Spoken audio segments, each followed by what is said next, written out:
इंदा सिदरतुल मुंतहा, दूसरी मर्तबा फिर सिदरतुल मुंतहा के करीब देखा, और सिदरतुल मुंतहा पर जब वो नूर छाया तो फिर एक अजीब कैफ का समा बन गया, जिसकी खूबसूरती और रानाई को कभी किसी आंख ने देखा।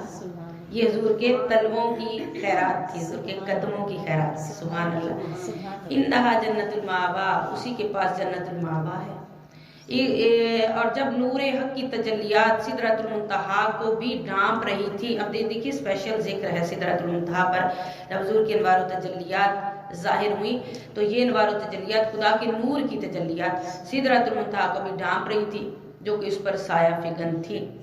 और उनकी आंख ना किसी और तरफ माइल हुई। किन की आंख? आका करीम सल्लल्लाहु अलैहि वसल्लम की आंख, जिनको आयत इसरा में कहा गया कि समीउन बसीर व समील बसीर, देखने वाले। आपकी समात का जिक्र भी है और आपकी बसारत का जिक्र भी है। इससे अफजल वाला किसी की समात और बसारत नहीं है।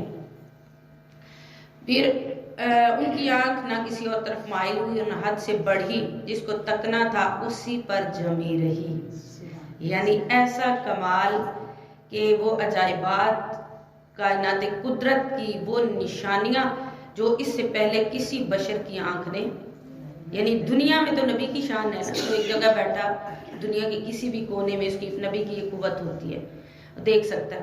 लेकिन कुर्बान जाए हुजूर की अजमत के कि जहां तक रब की नजर ने देखा, हुजूर रब की अता से मुस्तफा की नजर ने देखा। और बेशक उन्होंने मेराज की शब अपने रब की बड़ी निशानियां देखी। यहाँ तक शब मेराज और हुजूर आका करीम सल्लल्लाहु अलैहि वसल्लम के वाक़े मेराज और आपकी अजमत का जिक्र है। अब हम तफसीर की तरफ आते हैं। वन नजमी, और वो सितारा, रोशन सितारा, सितारा की कसम खाई गई है, और इस रोशन सितारे से मुराद मुस्तफ़ा की ज़ात पाक है।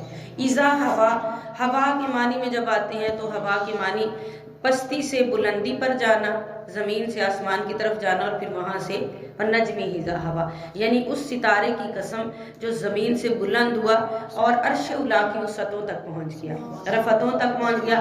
और हवा के मानी ऊपर से नीचे को नजूल करना, कि वो अपने रब से मुलाकात करने के बाद रात के एक पहर में, रात के एक पहर में, कि जब जंजीर भी हिलती रही, बिस्तर भी रहा गर्म, और एक पल में सुए अर्श गए आए मोहम्मद सल्लल्लाहु अलैहि वसल्लम। निशानी देखिए, निशानी ये थी कि हुजूर जिस बिस्तर से उठकर गए थे वो बिस्तर अभी तक गर्म था, और हुजूर की ये क्या था?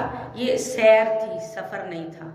सैर ऐसी है, सैर में रुकते हुए जाता है ना बंदा, काफी टाइम लगा के कभी कहीं रुका, चूंकि सैर के मूड से जाता है तो कभी कहीं, और अगर सफर से के मूड से जाए तो फिर डायरेक्ट जाता है, फिर कहीं रुकता नहीं। मुस्तफ़ा सैर करने, असरा सैर करने गए थे, और फरमाया कि जब उस अंदाज से गए तो फिर कैसी सैर होगी, कैसा दीदार होगा। जन्नतों को भी देख आए, दोज़खों को भी देख आए, पूरे आलम बाला का भी नज़ारा कर लिया। और फिर उसके बाद क्या हुआ कि नज़ारा करने के बाद जब ज़मीन पर तशरीफ़ लाए तो अभी दरवाजे की कुंडी भी हिल रही है और अभी बिस्तर भी गर्म है। ये स्पीड, असल में इसमें हुजूर की स्पीड की तरफ इशारा किया गया, इतनी स्पीड है।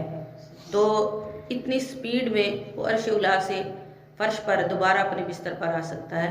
तो ऐ उम्मती, हमारे लिए सबक है, जहाँ कहीं उसका जिक्र, उसकी बज़म सजा के बैठे हो तो वो तुम्हारे जिक्र को क्यों नहीं सुनता, वो तुम्हारे अहवाल को क्यों नहीं जानता। दूरो जी, दूरो नज़दीक, ये तो यानी वो हिसाब किताब था ना जो अल्लाह जाने या उसका रसूल जाने। दूरो नज़दीक से सुनने वाले वो कान ने लाले करामत पे लाखों सलाम। यानी हुजूर सल्लल्लाहु अलैहि वसल्लम का शब मेराज, नजमी ज़हवा, हुजूर सल्लल्लाहु अलैहि वसल्लम का शब मेराज, आसमान से वापस ज़मीन पर भी नज़ूल करना, ज़मीन से आसमान तक चले जाना, और फिर वहाँ से तो ये आका करीम सल्लल्लाहु अलैहि वसल्लम के उरूज करने की तरफ इशारा है। मादल्ला साहिबकुम व मा गवा साहिबकुम। अब यहाँ पर साहिबकुम का लफ्ज़, रसूल का लफ्ज़ नहीं आया।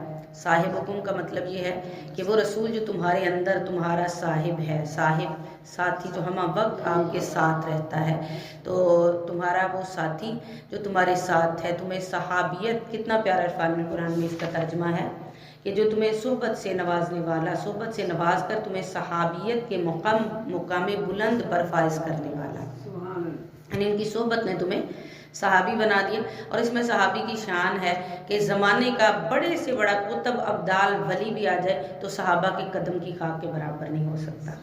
تو پھر دیکھیے کہ صحابیت کا مقام کیا، تو یہ صحابیت کا شرف عظمیٰ بھی کس نے عطا کیا ہے؟ یہ حضور کی صحبت سے ہوا ہے۔ وما غبا، اور نہ راہ حق سے بھٹکا نہ بہکا، کیونکہ جب سننے والوں نے یہ واقعہ سنا تو ان کی عقلیں معاف ہو گئیں، ان کی سمجھ سے بالاتر بات تھی۔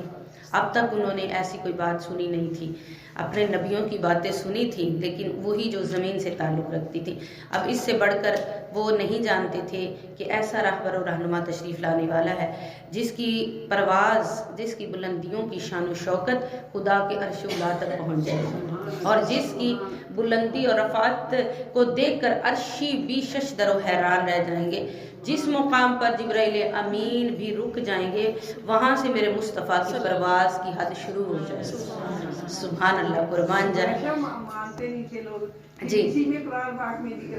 جی آگے آ رہا ہے کہ وہ پھر انہوں نے وما ينطق عن الهوى، اب دیکھیے کہ جب اتنی بلندی پر وہ محبوب پہنچا، یہاں پر صرف یہ بلندی زمین تک نہیں بلکہ یہاں پر بھی آقا کریم صلی اللہ علیہ وسلم کو رب کا دیدار نصیب ہوا، اور کتنی دفعہ قربتوں کے وہ سلسلے نصیب ہوئے کہ غار ہرا میں تشریف لے جاتے ہیں، غار ثور میں تشریف لے جاتے ہیں، مہینہ مہینہ کھانا نہیں کھاتے اور راشن ویسے واپس آتا ہے۔ بی بی سیدہ عائشہ صدیقہ رضی اللہ تعالیٰ عنہ پوچھتی ہیں کہ یا رسول اللہ پورے مہینے کا راشن لے جاتے ہیں اور ویسے ہی واپس آ جاتا ہے۔